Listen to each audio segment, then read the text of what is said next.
ఈరోజు దేవుని వాగ్దానం 112వ కీర్తన 1వ చరణం.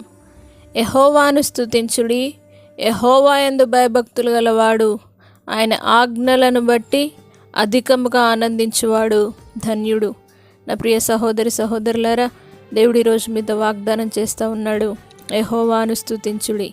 నా ప్రియ సహోదరులారా, దేవుని వాగ్దానం సెలవిస్తూ ఉన్నది, ఈ విశ్రాంతి దినాన ఆయనను స్తుతించుటకు సిద్ధపడి రావాలి అని దేవుడు కోరుతూ ఉన్నాడు. దేవుని వాక్యంలో దేవుడు సెలవిచ్చిన విధంగా యెహోవా యందు భయభక్తులు గలవాడు ఆయన ఆజ్ఞలను బట్టి అధికముగా ఆనందించువాడు ధన్యుడు అని దేవుడు సెలవిస్తూ ఉన్నాడు. దేవుని యందు భయము కలిగి, దేవుని యందు భక్తి కలిగి ఆయనను శ్రద్ధగా మనము తప్పక కొలిచినట్లయితే, శ్రద్ధగా స్తుతించినట్లయితే, హృదయాంతరంగంలో నుండి ఆయనకు స్తుతియాగం అర్పించినప్పుడు ఆయన మందిరంలో నుండి దేవుడు మనల్ని దీవిస్తాడు. అదేవిధంగా ఆయన ఆజ్ఞలను బట్టి అధికముగా ఆనందించేవాడు ధన్యుడు. దేవుని ఆజ్ఞ సెలవిస్తూ ఉన్నది, విశ్రాంతి దినాన్ని పాటించమని దేవుని ఆజ్ఞ సెలవిస్తూ ఉన్నది. ఆజ్ఞను బట్టి మనం ఆనందిస్తూ దేవుని సన్నిధిలోనికి మనం వచ్చినట్లయితే తప్పక ధన్యులుగా తీర్చిదిద్దబడతాం. ఈరోజే మీరు అంగీకరించండి, ఈ వాగ్దానాన్ని స్వీకరించండి. దేవుని స్తుతించుటకు ఆయన యందు భయభక్తులు గలవారుగా, ఆజ్ఞలను గైకొనువారుగా, విశ్రాంతి దినాన్ని పాటించేవారుగా, ఆయన సన్నిధిలో అధికముగా సంతోషమును పొందుకొని వారుగా దేవుడు మిమ్మల్ని తీర్చిదిద్ది ఆశీర్వదించునుగాక. ప్రార్థన.